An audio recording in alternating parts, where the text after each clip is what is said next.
So I want everybody to know that as soon as Crawley started randomly dancing, I put him over top of the intro just so you could watch him dance while the intro dropped. I also want you guys to know that Brad's completely lying and he effed up again, and now he's trying like he did it on purpose. Oh God, no! Why would I bother pretending like I know what I'm doing? For a change, I actually made something happen. Oh my goodness! The most toxic man in 40K, Brad, the Manchester. Always have good intentions. Hey, I'm going to Frogtown this weekend. I heard that's a DOG event. Oh yeah, yeah. It's definitely an event. Yeah, Frogtown's going to be an amazing event. I appreciate the awesome effort that Pete has put into that, and I hear the terrain is going to be fantastic. It's going to be all good in the hood. You know why it's going to be good in the hood? Because I'm going to bring the wog. The wog? No. You got to bring Tau. Whoa. Tau's too mainstream for me, yo. Oh, I'm sorry. Oh, no. You got to bring Votan. Coming in from the top rope with the third strongest win record. Votan is 100% needs to bring in the new hot meta army of Drukhari into the event. Well, you know what? Screw it. We're going straight there. So we had a bunch of events this weekend, and most of them were running because they were GT scales.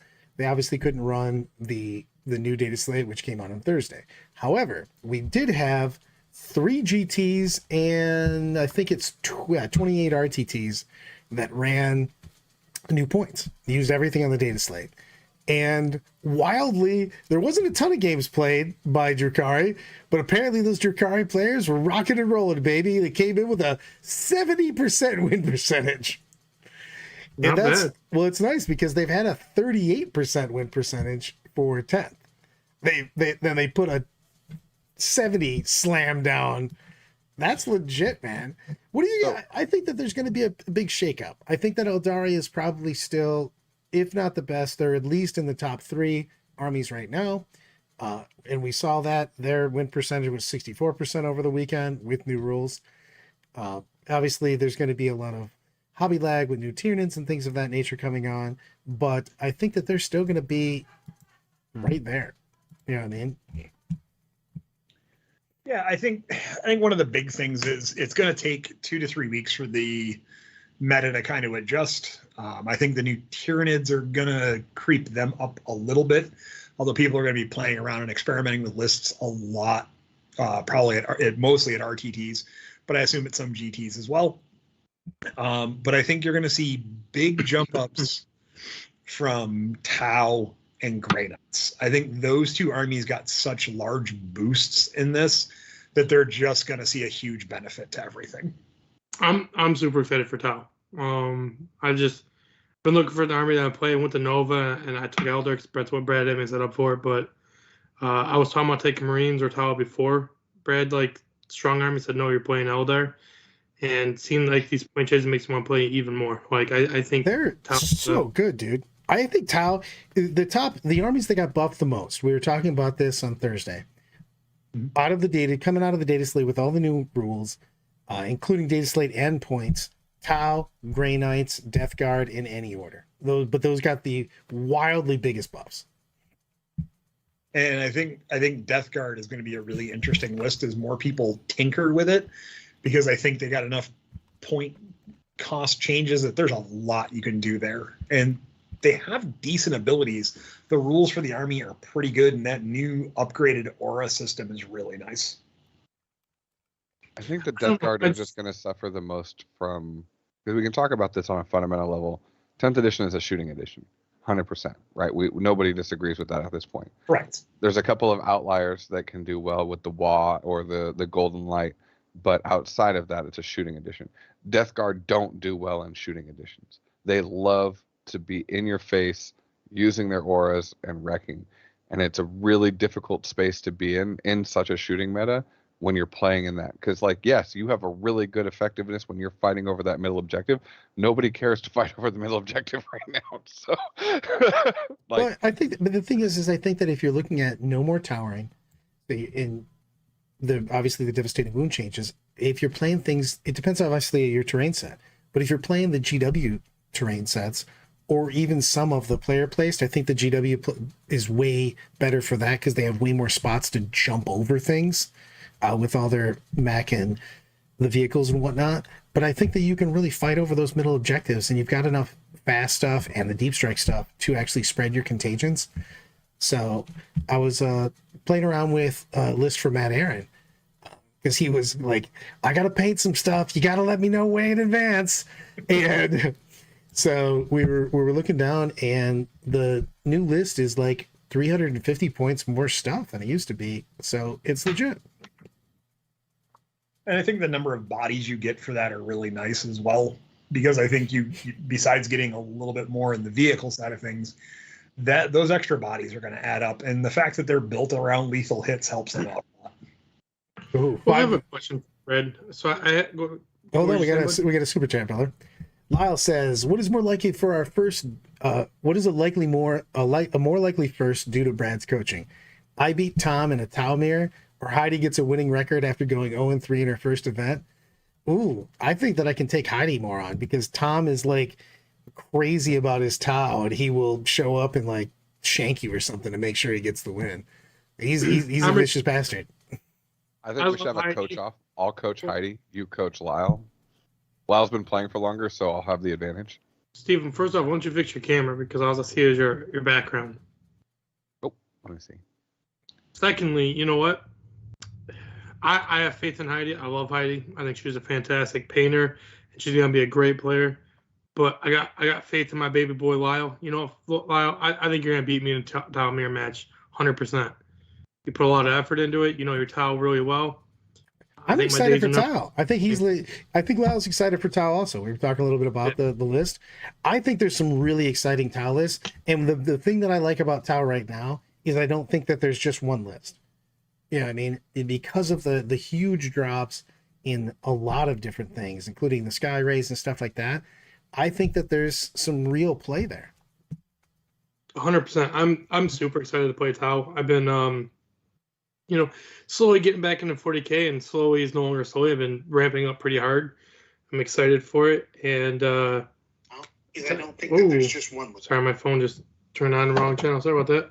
But I'm pretty excited for Tau. I'm getting back in 40K. I've been messing a lot of lists.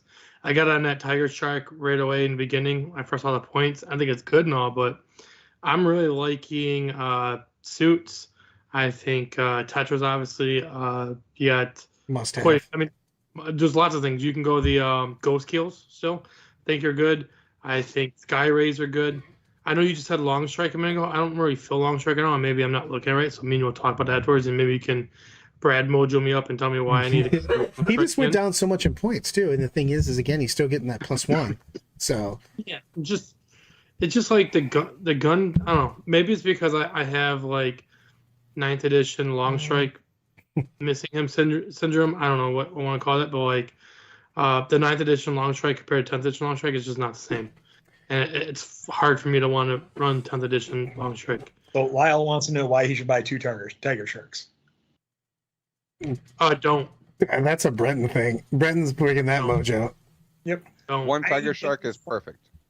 One's fine. My big thing is I really think the Sky Rays are just absolutely Sky Rays, absolutely. Sky Rays, crazy. So, at $130, those are crazy good now. With the strength 14 AP3, you know what I mean? That's just 3 shots. The array is just good. For me, the must-haves for Tower now is obviously 2 bricks of crisis suits, Farsight, not long strike, but Shadow Sun, and Sky Rays, and then maybe Ghost Kills depending on your playstyle. Those are the 5 best things in the book, in my opinion. And Ghost Kills went down also. Like everything went down for the Tau. It's just you get so many more points. You get somewhere between 250 and 300 extra points depending on your build, obviously.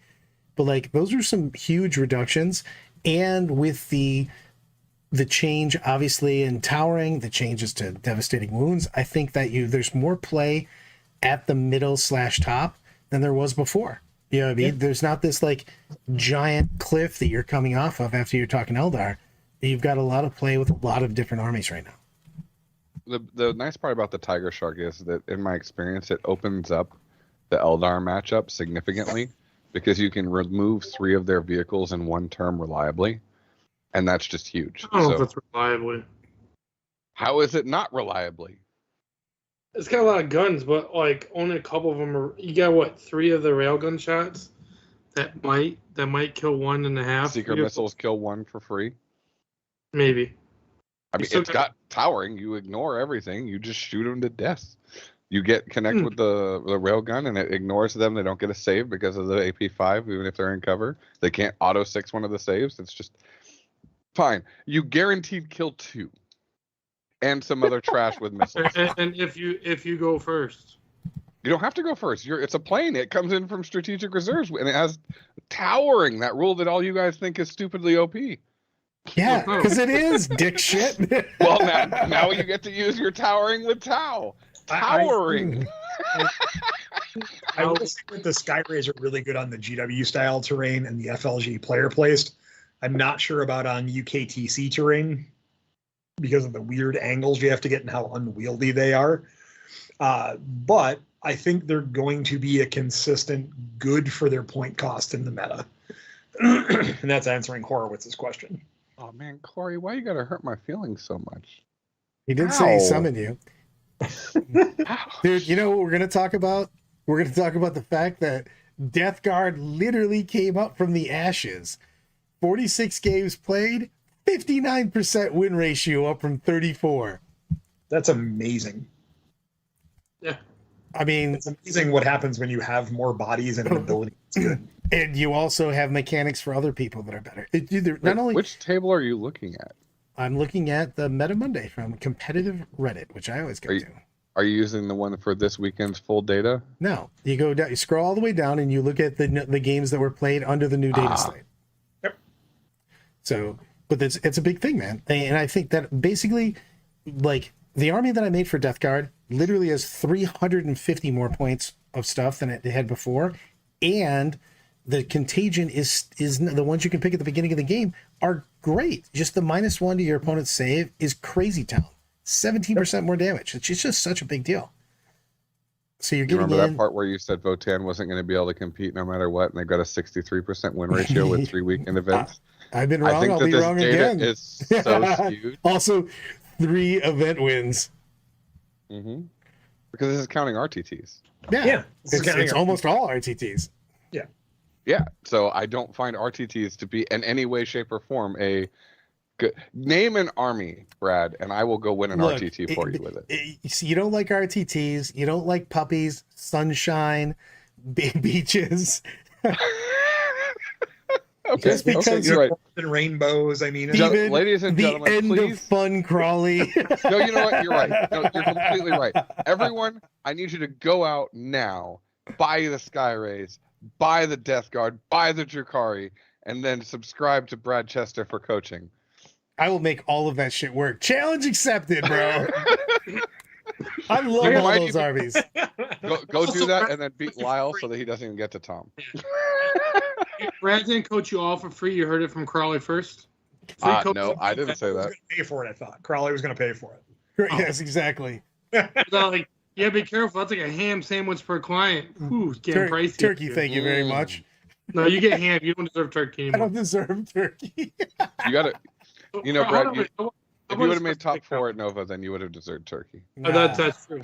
Oh, Brad had, Brad had to do Brad things. Crowley, so hit us up real quick. You made a comment while we were in the pre-show just talking for like the 10 minutes. Yeah. So you said you did 6 test games this last weekend, right? With Eldar? Hit us with it. How did it go? How do you feel about the new Eldar changes, the points? How do you think they're going to fare? And what are your best units for Eldar right now in your playstyle? So I was playing against Eldar because I was trying to meta the Eldar. So I did 3 games with CK, and then I did 2 games with Tyranids, and then I did 1 game with Top Secret Sauce that I can't talk about. But I can talk about the game. I just can't talk about my list that I was It doing. was crude mercenaries. Yeah. So the 3 games with CK, it was the list basically that I proposed last week. It was 1 Rampager, 6 Bros of the melee variety, 3 of the shooting ones. I can't remember names. I should have brought the list. But the ones with the Gatling and the thermal, and then a bunch of demons for support. And I lost each single time. The first time I tried to put the shooting ones into strategic reserves, and he managed to flood my entire backfield with things to the point where I couldn't bring one off of strategic reserves, and I Were you lost on turn playing one. on UKTC or were you playing on GPU? Yes, playing on UKTC. Okay. It makes a difference because they have longer firing lines. Yes. Then game 2, I put everything on the table, and he tabled me on turn 2. And then game 3, he realized that he could slow the Rampager down, and he killed the entire list again on turn 2. So, What was he running? I cannot share the list, but it's just Eldar good stuff like we've shared before. You Not a can't- new what is this? You guys are such. You I know will what? put Okay, all fine. of my lists I up. will share it. I will share Oh it. my god! 3 units of Shadow Specters, 3 units of Warp Spiders, 2 Hornets, 3 Warwalkers, a Yin-Karn, and the 2 Night Spinners and the Bro. It's just basically no Fire Prisms. He What's maximized the his Bro? point the Yin-Karn. Autark Wayleaper that you're Yeah. not going to not Okay. take. You're still going to take him. It doesn't. He Yeah. has to be like out of control price for it. I think. Also, I love everything about the fact that you're like, we're going to use this super secret tech of just take the good units. Right. Yeah, also, I never really got that. Not to attack you, Crowley, or anyone else. Yeah. Like every time anyone's ever asked me on a list, yeah, I'm running this right now. Because if you want to copy my list, fine. I'm just gonna If try. it's my list, I'm generally okay with sharing it. If it's someone else's list, it's their list to share. Is that fair? I accept that. I'm going to put all of my lists up way in advance so people can try to tech against them. I Every know. time Brad has And then goes- you're going to play orcs, and nobody techs against orcs because they're worried about playing against the other 12 Eldar players that they'll have to play on the way up. You don't get to be like, That's I'm a their downfall. I'm a snowflake, and I'm going to play non-meta stuff, and then I'm going to brag about my list as if people are going to tech against. Actually, there are people that will tech against just- you anyway. I was just about to say that. I still like that super secret sauce Eldar list, and that'd been like me, like guys, I'm not talking about my Tau list 9th edition. By the way, it's 21 crisis suits. Suits. You're like, hey Okay. guys, Super super sauce. secret tech. You know what I brought on them? Guns. I got a Cold Star, Shadow Sun, 3 squads of suits, and 2 crew What? I have to take. Only because they make me take them. No. I got to play 3 games of TTS with my new NID list, and although Brad was knocking my TFX a little bit on Thursday night, he was my MVP because he was popping Warwalkers and things like that. I don't believe he's bad. He's just one of those things like when you talk about Eldar, when you have so many good things. I think that the Tyranids right now have an overabundance of units that are all on equal, possibly getting into your army right now. I really enjoy making Tyranid lists, by the way. Yeah, the Are you guys TFX, looking at new rules? even though they bumped him up in price, he just seems to be, at least for me, that thing that when I'm playing and they have multiple vehicles, it seems to pop one every time that is crucial. I can see that. I mean, do we have the new rules for Tyranid yet or no? Oh, absolutely, yeah. the So codex the new officially codex, came out 2 days ago. Yep, Sweet. came out on Saturday. Wait, so someone who has zero clue about it, how is it? It basically didn't change. It No, got a it little changed bit a worse lot. in some ways, a little bit better. There's some detachment changes that are absolutely fantastic. The Vanguard detachment allows for a lot of shenanigans for people who like shenanigan armies. That's going to be the go-to build for them. The Carpet of Gaunts build is really intriguing. I haven't had a chance to run it enough yet to make a sound determination on how I feel about it, but it feels like it's got play in the current meta, at least as it stands. Shadow Specters and Warp Spiders are probably their antithesis, which I assume those are going to be much more regularly in 3 and 3, as Crawley said, in lists, so that'll change that list up a little bit. Let's- But let me- the Norn Emissary, oh, so is- good, bro. So good. for So a 290 point model, I am usually a little leery on running 2 of them in an army. It's almost an auto include. well, hold on real quick before going no further. These new models, what's the rules like on them? Hit me with them. Wait, hold on one second. We got a super chat sitting here. We got to take care of. So All right. Lyle's got to find out a super chat. He goes, "I'm only bringing lists with Tycho and Yarrick if I know Brad is bringing orcs to attorney." That's hurtful. That is literally hurtful. I hope you like role play it and wear like a half golden mask. Michael, I'm only flabbergasted because they disagree with me to such a different level. And then in 3 months, they're going to be like, well, you were right, Crawley, but it didn't have to be that way. But it's okay. So we'll wait 3 months and then we'll see who was correct in the long run. Oh my God, you hold on to your victories like crazy. You know who embraces his losses? This guy. I've been wrong. I'll be wrong again. Bring it on. I'm just going to take my nickname of Nostradamus. Tom, for you, the North Emissary is the main new unit for Tyranids. So go He's over like the assassin dude, right? No, this is the big monster they got. he's the big boy.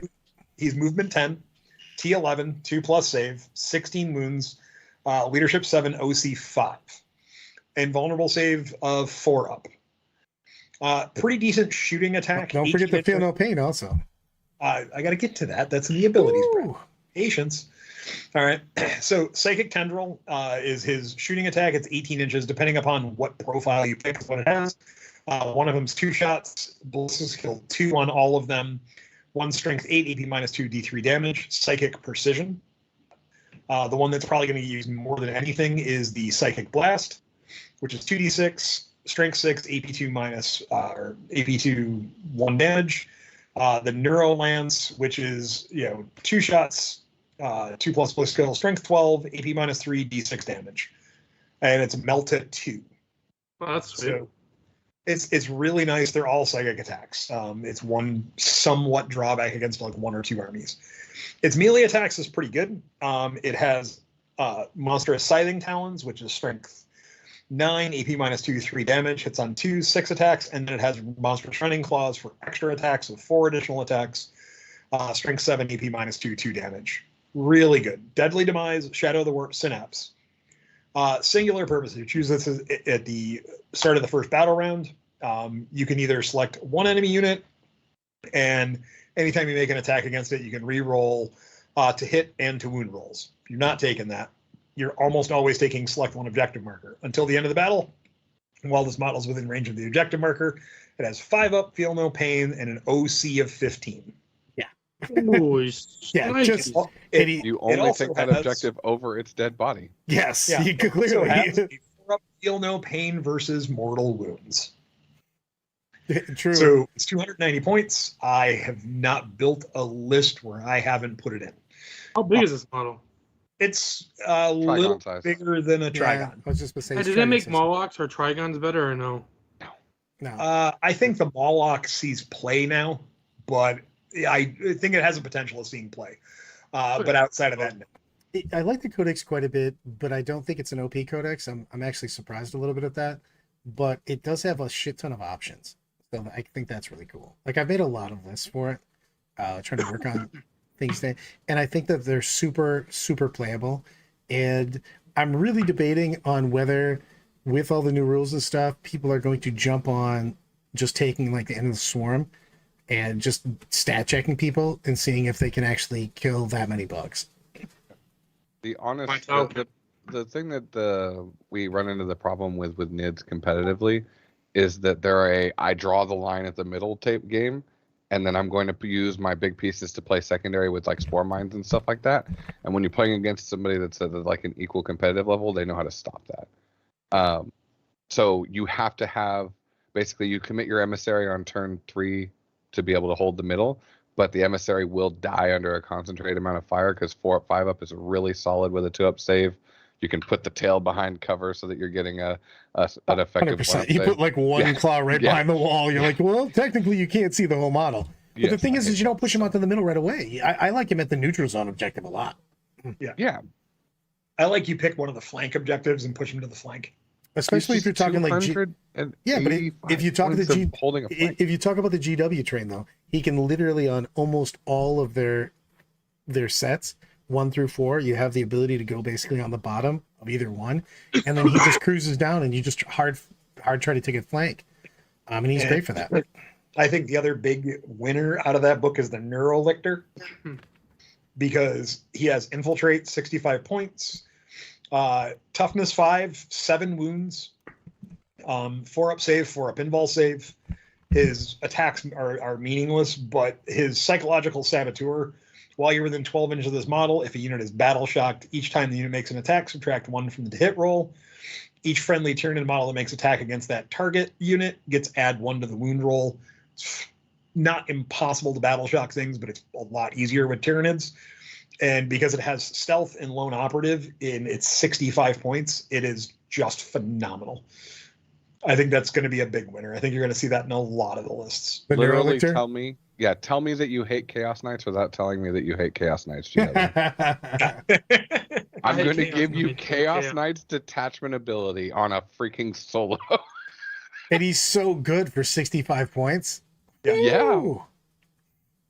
And Blown up 4-up in bombs. I think you just slam two of those in an army because you put one I on the would- table and you bring one in later. I Absolutely. would ask you for what kind of list you like running, Brian, but I don't want you to up your secrets. So Yeah, don't give up your secret sauce. I mean, my list right now is pretty much 2 Norn emissaries, the Death Leaper, the Neuro Tyrants, or the Neuro Lictors, a Neuro Tyrant and from there it's a Biovore, and I stress a Biovore because 75 points are a little bit pricey. A unit of Barbed Gaunts, 3 units of Neuro Gaunts, a couple Gargoyles, and they're pretty good. And I'm trying to figure out how to get Hormagaunts in because I like their abilities. I'll And give you a of course, spicy recommendation. a couple Ripper Swarms because they just score secondaries. Carly, what did you just try to say, bud? I said, do you want me to give you a spicy recommendation? You can give me all the spicy recommendations you want. Drop the Biovore. I still like 1. One's still If you're good for not going to scoring. run 2, I think you don't run any. And you just take more scoring pieces. Because 1 just dies too easy. There's so many other threats on the board, and because they're still, although on an 80 mil base they're a little harder to hide, they're still hideable enough. And most people see 1 Spore Mine come out, they're not so worried about it.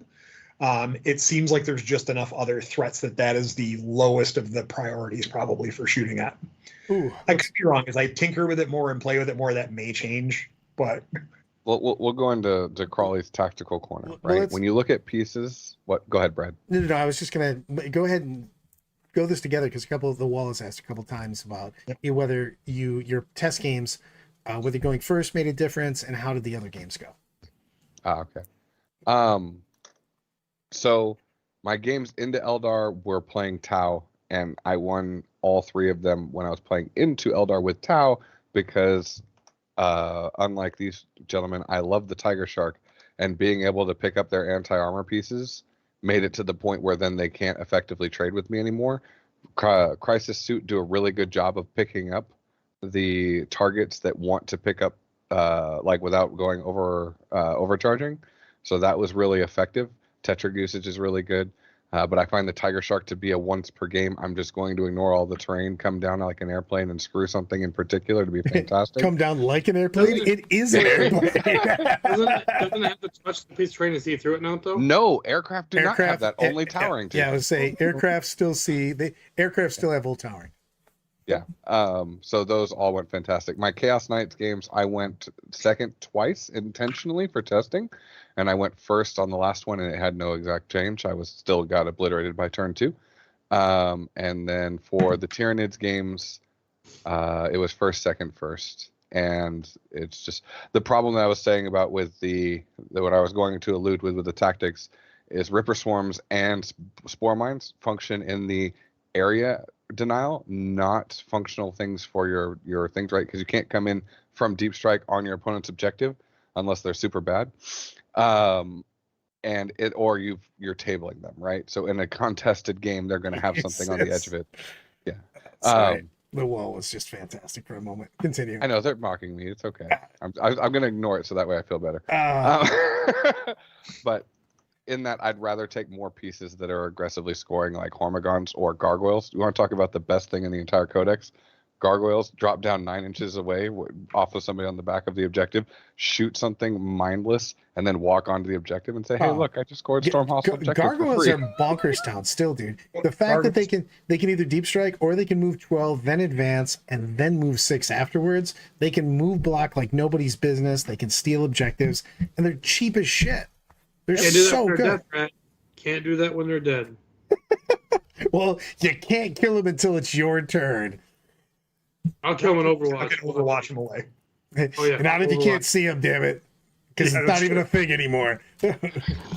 Now the horde swarm thing is the one that's going to become that has a lot of shenanigans too.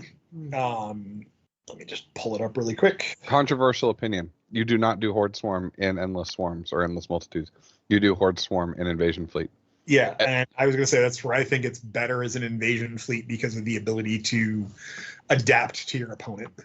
I honestly think, to be honest, you do invasion fleet for literally everything. I think that the invaders is a very cute one, and if you play nothing but Tyranids, I think you'll be an expert at that, and you'll be able to win a lot of matchups that you probably shouldn't because of how much time and energy goes into it.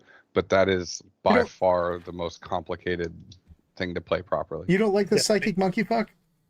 I don't. Not compared to invasion fleet. I could do so much. Yeah, +1 AP or a 5-up feel no pain that I can do twice in one turn. Game defining. I think the invasion fleet's better because you can go, oh, you're playing knights? Well, I have lethal hits against monsters and vehicles. Great. I'm going to shoot you with a whole bunch of little small arms fires, make some saves. You know, there's a lot in that invasion fleet. And oh wait, you're playing horde? Great. I now have sustained hits against you. It's really nice. Just one of those interesting things. I think Vanguard is going to be one of those ones where if you play it enough and get familiar with it and you learn all the tricks and tactics to it, you're going to get a lot of wins out of it. Not sure if you're winning a major with it, but you can definitely win RTTs, small GTs. But again, as you get good with something and you become a faction specialist, there are wins. Ask Skari for an example, who is very, very good with Drukari when they're not very good. When they're good, he's amazing with them. And it's the same case in this one. I think the Vanguard Onslaught is going to be interesting for certain players.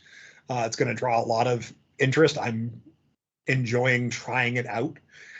It's not anywhere near as good, in my opinion, as Invasion Fleet. The Synaptic Nexus, I didn't care for all that much.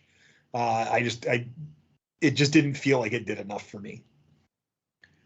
And the fact that you get three abilities, you can only use each one once. You have to win during the turn that you want to go off. I just don't like having to rely on something happening. I'd like consistency throughout the game. I can see that. I do like the a couple of things in the Neuro. I like the Flamer for one. I don't know. I think that they're all fairly playable, to be perfectly honest with you. Yeah, the only one that I think is more of a fun list than anything else is Crusher Stampede. Sorry. Sir, I only pulled that that name back. doesn't exist. Yeah, I was that saying. name doesn't exist. My bad. I didn't. They're all very playable except for the Ghost of Crusher's Past.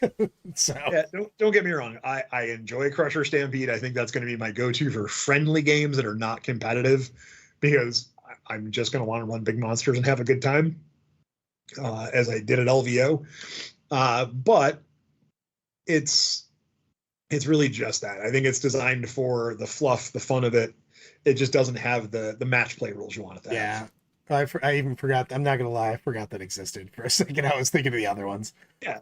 So I just think that there's some playable armies there. I don't think that Tyranids are going to be at the tops, but I think that there's a ton of really interesting shit there that's all tournament worthy. And when I say tournament worthy, I mean like you can win a GT with it. You know what I mean?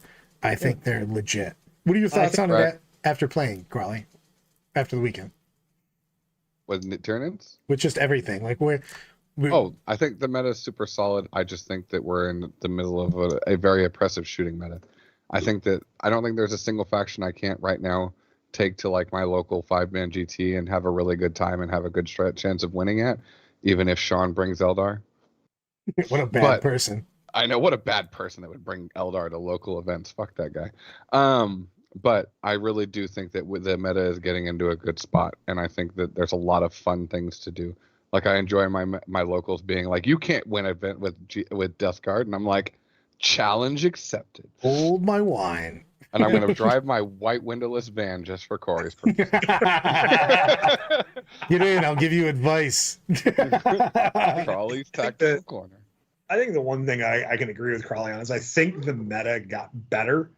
I still think Eldar is going to be a boogeyman, not quite as big of a boogeyman because I don't think it's going to be as bad of feels. Well, you can do something about it now. Now you just don't line up and they go, hey, I went first, I shot my Wraith Knight and killed you. And you're like, well, cool. Like what do you don't do anything about that. I disagree. I think Eldar is worse in a lot of ways. I think that the Wraith Knight was a very good pick to be able to give people a feels bad, but it concentrated all of your hatred into that model. But after playing it as much as I have now, the problem is that Eldar's worse. For one, you can't Vect Phantasm anymore, so they get to do their movement shenanigans. All the big bads that were contesting them before lost their ability to contest it now because they lost either the most effective tools against it or the other. We talked about it before, even when we were designing your army for Nova, for instance, even with that Wraith Knight being the big bad, as when we looked into your list to win the whole tournament, we decided on not a Wraith Knight because the rest of the army is so ridiculously powerful that you can play a more consistent game because they're so damn deep with everything. Well, it's like my biggest thing, and I'm going to stick to this, is the Yin Karn and the Night Spinners did not get the points that they needed to get. Wait, he's over this way on the stream. Wherever I am. Those things, like, I think the Night Spinner should have been 200 points. I think the Yin Karn should have cost as much as Magnus. Remove devastating wounds and -2 to your advance and to your move, but it does not remove advances. Right? The problem is, Brad, how many times did I walk over to your table within 30 minutes of the round and I said, I incarned on turn 1? Yeah. It's just crazy because you pick something up and then you just charge and you usually kill 2 things and then touch something. But the bigger thing is that because now it at least can't phantasm, because the Incarn phantasming in your opponent's backfield, because you basically hit something and you hit on the edge and go to one of either side. So you usually gave them a terrible option where you either phantasm behind a wall, slightly, so they had to do jack with their movement, or you phantasm directly into their backfield and said, go ahead and charge me and enjoy hanging out in the backboard edge. So either one was horrific. I mean, every single game, that's where she lived. And she's like, cool, I get capture enemy outpost because I killed your trash that was back here and now you're coming back to fight me. Or you don't, and I'm just scoring free primary while she just sits back there and dances. I don't know what else you could want from a model. She's tough 10. She's a 2-up save. She's 12 wounds, 4-up invuln that I can continually manipulate, and she has damage. She way is defensively over her point cost, and then that's not even her offense output. And I still say that should cost more than Magnus. Yeah. Well, she's close now. Just make it the old rule, man. It's the fact that you can show up on your turn 1 inch away and auto charge. Karn used to be a tricksy thing where you could bounce around, but you had to wait. You know what I mean? To be able to charge and stuff. So you could do some heroics and stuff back in the day, but you couldn't just go, your unit died, auto charge, go. And she's not even reliable to kill. You make one mistake. Oops, I got overwatched by spiders and died. And now my army that was staging to kill the Incarn now can't fight her because she went over here. She's gone because she backflipped. Yeah. Whoops, I fought over here first because if I get interrupted, I die. So now the Incarn goes and fights, kills the squad she's fighting, and then teleports out of the other squad because she killed something successfully, so she now gets to teleport to outside of engagement range of the other squad. I just want you guys to know that I really enjoy where our chat goes. But there's some things that are... I would rather... Yeah, exactly.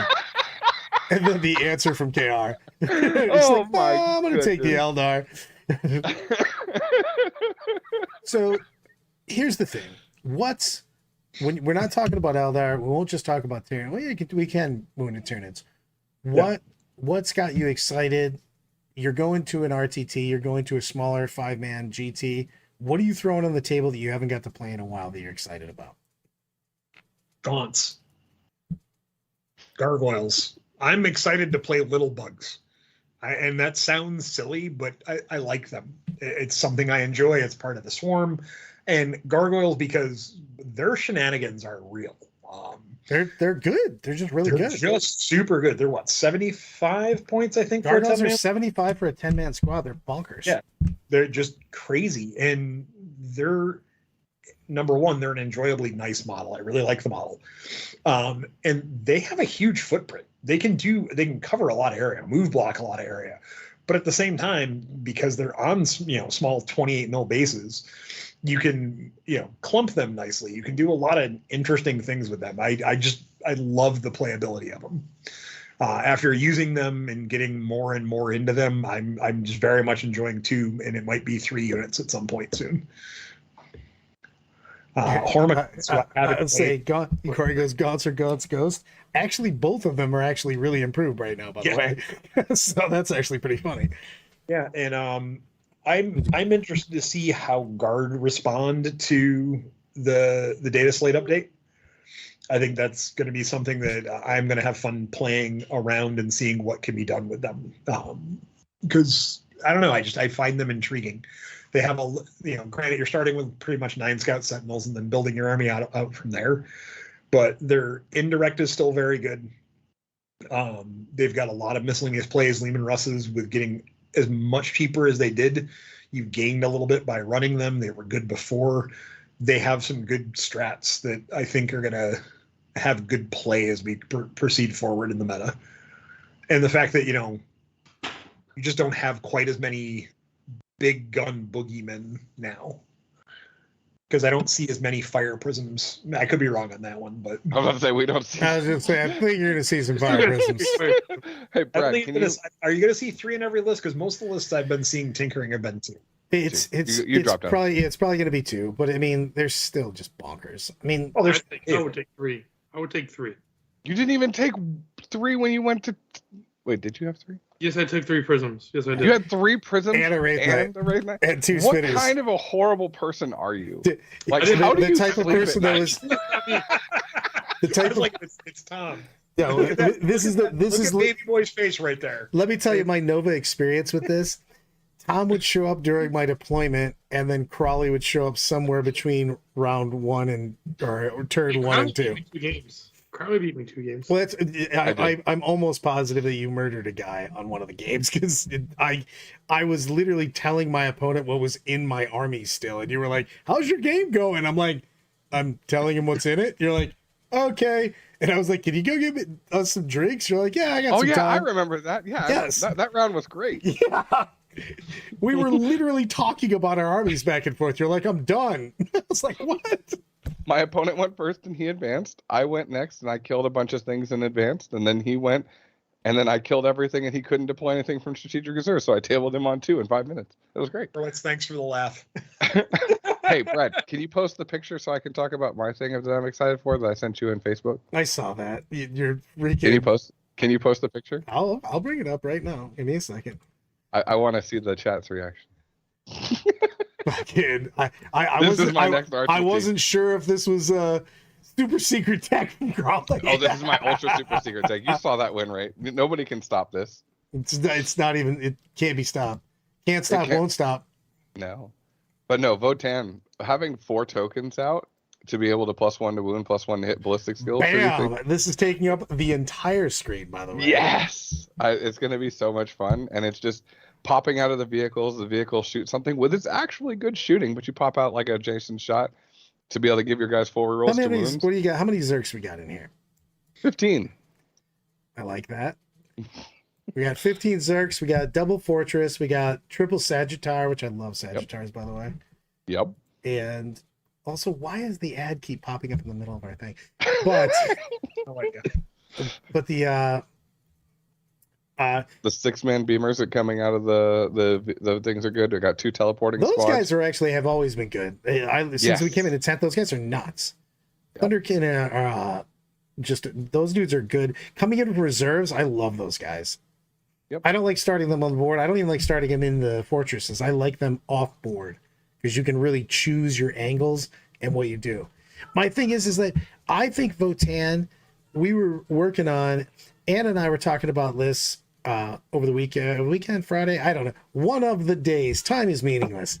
And we're putting it out, and like you can do a Sagittar and like start splitting the 10-man of just the troops to get yourself kind of trash, you know what I mean?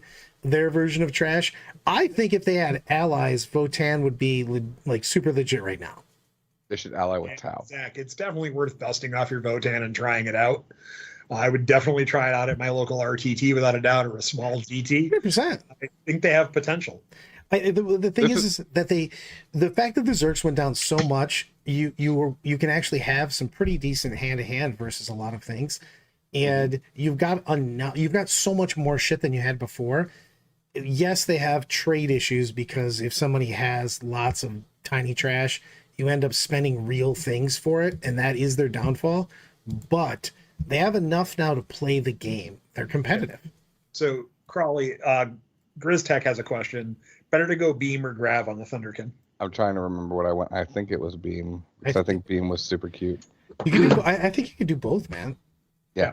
I agree with that. To be honest with you, because the Sagittarius has been coming back in stock from GW. I've seen them on my last 3 orders. I've gotten them in. They go right out the door, but they've come in the last 3 orders. Ladies and gentlemen, this premier thing, if you own an army in 40K and it is at the bottom of the food chain, buy them stocks. Oh, God. Buy them stocks then.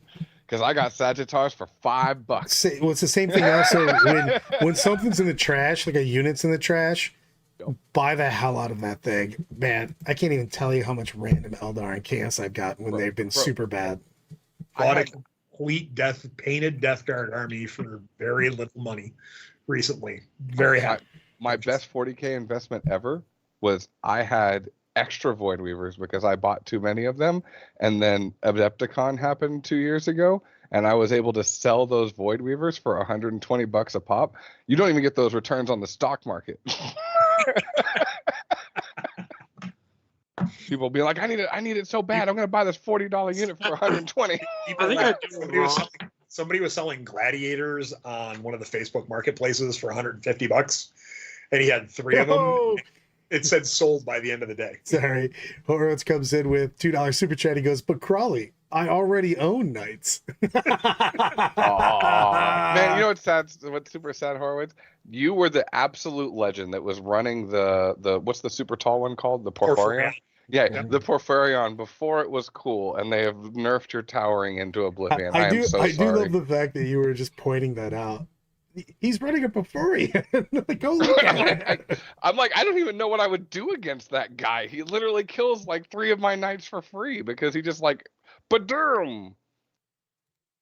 The real thing. Awesome. It is indeed. It might be last year at LVO, or I'm technically the track, I should say, like last season. I was playing Tau, and what was that big ass? Oh, the Mastodon. Yeah, the Mastodon. No, everybody needs to hear this question. Tom comes over to me, and he is like, what am I going to do against this list? And I'm like, it's just a bunch of Wolfguard and a Mastodon. And he's like, I can't beat that. There's no way to beat that. And I'm like, they don't have advantage charge. That was right about the time I was going to drop an elbow on Tom's head. I was in my 8th straight, unbelievably hard game against a WTC opponent. Tom's like, what am I going to do against this Mastodon? Like, God damn it. The literal look on his face from like actual concern to realizing they don't have advance in charge. He just goes, oh, and he starts walking up straight and just dancing back to his table. I don't know what the fuck, man. It looks like a titan. I look at the table, guys.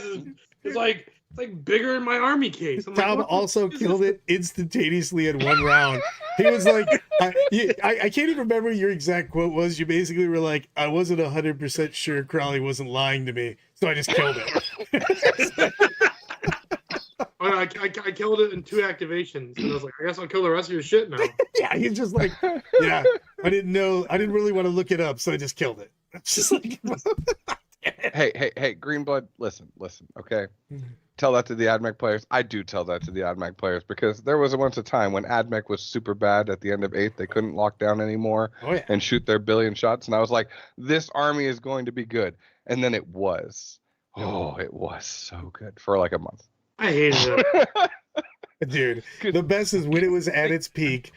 Tom's like, I'm going to ruin everybody with this AdMech. And he sold the army in the middle of the tournament. Not after the tournament. Like game 2. He sold the army. Tournament sucked. You had to move so many fucking models. I'm like, No, this is back when I still drank at events. So I was like obliterated and trying to keep those spinny things together while you're drunk. I'm like, what do I do? Oh my God, I hate this. I was like, I looked at the guy and the guy's like, yeah, I'm about to buy that army and get it commission painted. And we went to the same commission painter and I only had like half of it there. He's like, I was like, oh man, I'm about to sell my army. He goes, dude, how much you want for that army? I was like, I don't know, make me an offer. So it's all that quality. He said, yeah. He's like, I'll give you $4,000. I was like, yeah, this is my Venmo. Send to me and it's yours. The dude Venmoed me in the middle of the game. Like, yeah, bro, the army's yours. Yeah. I literally called Tom literally didn't pick up his army at the end of the game. I didn't even realize this at first. Another dude just packed the army off and went. I'm like, man, is a dude stealing your stuff right now? Like, what's happening? I called my commission painter. I was like, yo, bro, this dude named, I forget the guy's name.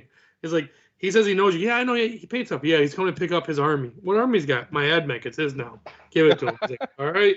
And the best thing, the dude's like, I'll have you an army by game 3. So like 3 of his friends brought up like different AdMech armies, and I played it for the rest of the event. Which is so crazy. AdMech was the only faction that literally I would go up to my table and I had like one of the bill outs that I have to do for work with the plastic sleeves in it with the spreadsheet of the exact flow of which models had to do which actions on which turn action, 1. but they also had to be within almost all their shit was either 6 or 9 inch range, and it only worked on specific things. Like certain characters worked in specific things, and 80% of the guys got it wrong. In 9th edition, actually, with Matto, I had no idea what AdMech did. When I walked up to the table, I legitimately would just open the app and go, okay, what are you doing? All right, let's see. Oh, yeah, it does do that. All right. I don't know if anybody is a Stephen Heath fan here, but like the game is like normal, easy, hard. So easy is like, I'm playing Tau. Normal is like, I'm playing Death Guard, right? The AdMech was actually the Asian aspect where you get, like, to be able to play it well. I mean, the thing is, for me, like, AdMech was like hard to play. I thought it was actually pretty easy to play, like, rule-wise. It was moving all those models. And I, like, game 1, I broke, like, 4 of the models because they're so spindly. And I'm like, bro, fuck this. How was it when you were unpacking your entire army on turn 1? Oh, it was annoying as shit. Yeah. Why was it so bad? Because they're all, you had to keep track of what units are what. All my stuff was on a magnet case. Like my commission player did great. It was like all magnetized, pummel guys off. They didn't break from the traveling. It was moving them on a board that they broke. Were you having a hard time getting your characters into position on turn 1? I don't remember much. I was pretty drunk already by then. I wonder if you remember that they're not allowed to move when you transform. This old me when I drank, like, I was already, me and Brad would make jokes. So I would show up to game 1 drunk already. Dude, Tom, we remember with the things, we made Tom cards for everything. Cards, he had like everything, and he had cheat sheets of like how to use those. Here's the rule on every card, what it does, and here's another sheet that says what they do. And he was just like, this is dumb. Okay. They drug me, like, I took all their cards and like left it in the box. Like, I'm not reading that shit. I didn't come here to read. I came here to kill models. Hey, just to make sure that we're on the same page, Corey, even with me here, we made it to 50. Much love. But no, I think AdMech actually, there's a really cool build where if you get 10 units of Rangers and you're just like, I have 120 dudes with a 5-up invuln, and there's another half of my list. I'm literally I think that list is obviously there's some lists that are just having a firepower to get rid of it, but like you can spam Vanguard and Rangers and just put 1 million guys on the board. I mean, they have a regular save and an invuln.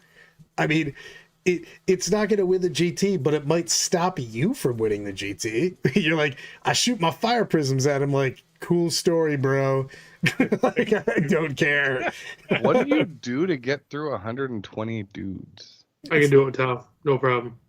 Easy peasy. I mean, this is Tom. This is Tom's answer to everything. I do it with Tom. Easy peasy. Big stuff, I kill it. Lots of stuff, still kill it. It's tough to get through 120 dudes. Especially with cover saves, because then they're getting a 3-up cover, a 3-up armor save. They're getting a 5-up invul. It's a lot of bodies, and they have a lot of small units that can go out and do stuff and do the objectives and do the little action type things. It's an intriguing army as a horde. Yep. Yeah, that is true. Matto goes, Death Guard players are riding the storm. AdMech has moved to a purely in theory faction. Cyclonic ions solve a lot of problems. I agree, Steve. True story. Yeah. I wonder if They almost Cyclonic went back Ions. to their squad. Real men overcharge them every time. Oh, look at we had No, the no. Playmaker on. So on Sunday we went into the Patreon and we did some list doctoring, and Michael Irving basically goes, "Hey," it throws me a 3 Astreus list, and I start looking at it. I've just got my squint on. I go, "Are we talking about this? Or are we actually making you a realist?" He goes, "Both." Like, fine. Listen, me and the Playmaker have a gentleman's bet of who can win an RTT with triple Astreus first. We both have one RTT in with it, and neither of us have won. Hold on real quick. Before we go too far, now that 10.5 is here, are we going to bring back Friday Night Fights and get this stuff going? Because I'm pretty amped up right now. Well, No, you need to talk to Brad. We're doing Thursday night Well, rumbles. we're doing our Thursday night practice. Thursday night practice, 8 o'clock, right after the show. That'll be people. Yeah, but that's not like where we're streaming it live. That's just what's like the coaches actually playing and practicing and theory crafting, and the patrons like just watching us. I'm talking about the one where we actually have an actual like tournament style game, and to make Steven happier, people don't come on here and coach against them in the middle of the game. We'll have to make Lyle play so that I'll play Lyle, and then you can babysit Lyle through again. It doesn't even matter whoever's playing you. I'm just coaching the other side, Steven. Yeah. Every time we did Friday Night Fights, doesn't matter who Steven played, Brad would show up drunk in the middle of the game and just start playing against him. No, do this, do that. But then I would leave. Like, also, I'd smoke Bob after it. He's just like, but my entire game plan was set up over these moves that he made. I was like, those are dumb moves, and we're taking them back. All right, guys, I'm out. Crowley be like, so Brad, you gonna help me? Brad's like, absolutely, I'm gonna help you too, Crowley. Flips over Crowley's turn. On that note, guys, I'll see you later. You're like, Breton would literally have deployed to do this one thing. Brad would come in, completely redeploy, have him shoot, and then just leave. And I'm like, oh, okay. my work here is done. Goodbye. No, we should bring those back though. I think I'm ready for it. I'm sure we have other people's ready for it. I need to play Lyle because he keeps saying all this not Crawley stuff and he wants to get better. So let's see how well you've coached him to the Tau, Tom. Let's see. All right, you and Lyle first Friday Night Fights. It's in. Sure. I am literally. We're gonna master blaster you. He's crushing you. No, Brad. We should make this interesting. And me and you, I should drink. I should get back to drinking for one night, and we'll have like a drunk commentary. Lyle, just tell me, by the way, how big, if you need the kid gloves or not. Oh, shots fired. Jesus, Crawley. Well, I don't want you to bring the 8-ounce gloves, baby, because he's about to Mike Tyson your ass. Deal. Jesus. Okay. You're getting the elf hands. We're not even using gloves. He's using a tire iron on you. Call me after this. We're gonna discuss your list. Lyle gonna get wrecked by elves so bad that he's gonna quit What the are you game. gonna do if Lyle beats you? Because I got faith. I got faith in my baby boy Lyle. What are you gonna do when he beats you? Man, Hold on. $2 super chat from Lyle. Stay milky, my friends. Lyle, you can Crawley. have both Brad and Tom babysit you, and you still ain't gonna be able to take a game off me, baby boy. Hold on. And he's gonna beat you so bad you're gonna start playing War Machine.